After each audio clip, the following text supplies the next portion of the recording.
Subscribe कीजिए the biology channel और bell icon को प्रेस कीजिए। तो डियर स्टूडेंट, नए बुक से आज एक और नया टॉपिक जिसको हम डिस्कस करने वाले हैं।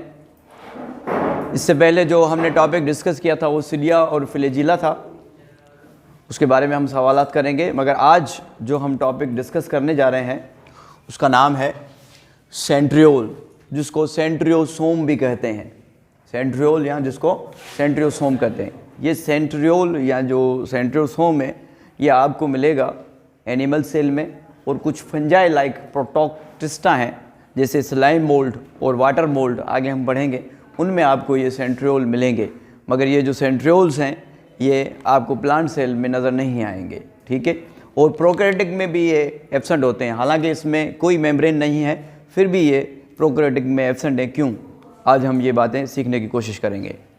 तो अगर सेंट्रियोल के बारे में हम बात करेंगे तो सेंट्रियोल शार्ट बैरल शेप्ड होते हैं, स्ट्रक्चर माइक्रोट्यूब्यूल्स होते हैं, ऐसे ढोलक की तरह बैरल शेप होते हैं। नियर टू द न्यूक्लियस, बिल्कुल न्यूक्लियस के करीब होते हैं, न्यूक्लियस के ये बिल्कुल करीब होते हैं, इसीलिए इनको सेंट्रियोसोम कहा जाता है। क्योंकि इसकी जो जगह है, पहले ये डिफरेंस देख लें कि सेंट्रियोल और सेंट्रियोसोम में क्या फ़र्क है, ठीक है। Centriole barrel shape short microtubules की बॉडी हैं, जो कि इनकी जो लोकेशन है नियर टू द न्यूक्लियस है, इस लोकेशन को सेंट्रियोसोम कहते हैं। क्या कहते हैं? क्योंकि ये न्यूक्लियस के करीब हैं इसलिए इसको सेंट्रियोसोम कहेंगे। वैसे इनका नाम क्या है? सेंट्रियोल है। क्या नाम है? सेंट्रियोल है, ठीक है। ये नॉन मेम्ब्रेनस हैं, इसमें कोई मेम्ब्रेन नहीं होती, but absent in a prokaryotic. हालांकि हमने ये सीखा था कि जितने भी नॉन मेम्ब्रेनस सेल के कंपोनेंट्स हैं, सब सेलुलर ऑर्गेनेल्स हैं, वो सारे प्रेजेंट होते हैं किसके अंदर? प्रोकैरियोटिक में। जो मेम्ब्रेन बाउंडेड ऑर्गेनल हैं वो यूकैरियोटिक में मौजूद होते हैं, ठीक है। तो ये प्रोकैरियोटिक में एब्सेंट है। क्यों एब्सेंट है? Because the genetic material flow freely in cytoplasm. क्योंकि जो जेनेटिक मटीरियल प्रोकैरियोटिक के अंदर है वो फ्री है, मगर यूकैरियोटिक में जेनेटिक मटीरियल एक बाउंड्री के अंदर बंद है, मीन्स न्यूक्लियर के बाहर मेम्ब्रेन है। मगर प्रोकैरियोटिक में जो जेनेटिक मटेरियल है एक ही सर्कुलर डीएनए फ्री होता है साइटोप्लाज्म में, इसलिए उसमें जो है सेंट्रियोल की ज़रूरत नहीं होती। इस वजह से सेंट्रियोल जो है प्रोकैरियोटिक में एब्सेंट है। अच्छा, इसकी जो पोजीशन है परपेंडिकुलर टू ईच अदर है। क्या है? परपेंडिकुलर। एक यूं होता है और एक यूं होता है, ठीक है। एक वर्टिकल फॉर्म में होता है और एक हॉरिजॉन्टल फॉर्म में। इसकी पोजीशन यूं होती है, इसलिए इसको परपेंडिकुलर फॉर्म कहते हैं, ठीक है। दोनों एक दूसरे के लिए परपेंडिकुलर हैं। अगर हम इसको देखें किसके बने हुए हैं? 9 सेट ऑफ ट्रिपलेट माइक्रोट्यूब्यूल्स, और ये अरेंज होते हैं एक रिंग में। स्क्रीन पे आपको एक फिगर नज़र आ रही है, इसमें आप देख सकते हैं कि किस तरीके से 9 ट्रिपलेट माइक्रोट्यूब्यूल्स मिल के एक रिंग बना रहे हैं, ठीक है। ये मैं आपको रिंग बना के बताऊँगा। ऐसे ट्रिपलेट ट्यूब्यूल्स होते हैं जो कि ऐसे एक दूसरे के साथ मिल के एक रिंग बनाते हैं, ऐसे एक रिंग बनती है, ठीक है। समझ में आ रही है बात? 3 जिसको हम क्या कर रहे हैं? Triplet microtubules. 3 ट्रिपलेट माइक्रोट्यूब्यूल्स के कितने सेट? 9 सेट। 9 सेट ऐसे एक रिंग में अरेंज होते हैं और एक रिंग लाइक स्ट्रक्चर बनाते हैं। अच्छा, अगर हम देखें कि ये किस में मिलते हैं, जैसे मैंने पहले लेक्चर स्टार्ट करने से आपको बताया कि ये अपेयर होते हैं किसमें? एनिमल सेल में, फंजाई लाइक प्रोटोक्टिस्टा में। मगर कब होते हैं? जब सेल डिवीजन होने होती है। सेल डिवीजन होने से पहले, before cell division near to the cytoplasm, before cell division near to the cytoplasm ये अपेयर होते हैं।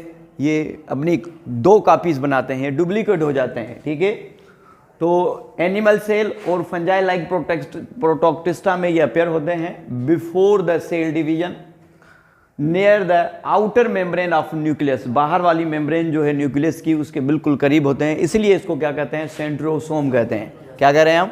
सेंट्रियोसोम कह रहे हैं। Centrio means nucleus. यहाँ पे सेंट्रियो की मीनिंग क्या होगी? न्यूक्लियस। और सोमा मीन्स बॉडी।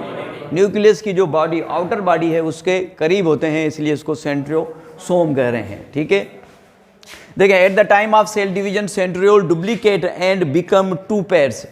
ये 2 पेयर बनाते हैं, डुप्लीकेट हो जाते हैं और ये 2 पेयर्स बनाते हैं, और ये मूव हो जाते हैं towards the opposite pole of the cell या अपोजिट द सेल, एक तरफ चला जाता है, दूसरा दूसरे तरफ चला जाता है।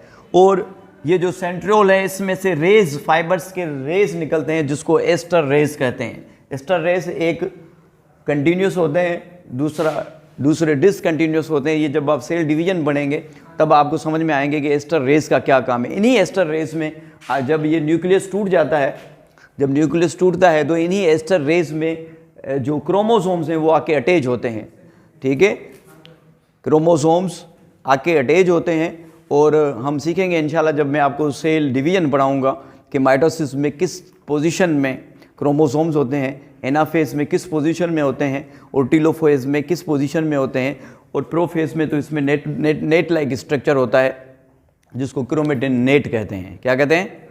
क्रोमेटिन नेट कहते हैं। Centriole also form basal body, जिसको बेसल बॉडी का दूसरा नाम क्या है? काइनेटोसोम। काइनेटोसोम, और यही काइनेटोसोम बनाता है क्या? सिलिया एंड फ्लैजिला, जो लास्ट लेक्चर में हमने डिस्कस किया था। क्या बनाता है? सिलिया एंड फ्लैजिला, ठीक है। तो आज हमने डिस्कस किया है सेंट्रियोल। सेंट्रियोल को सेंट्रियोसोम कहते हैं। क्यों कहते हैं? नियर टू द साइटोप्लाज्म होता है। Thank you so much.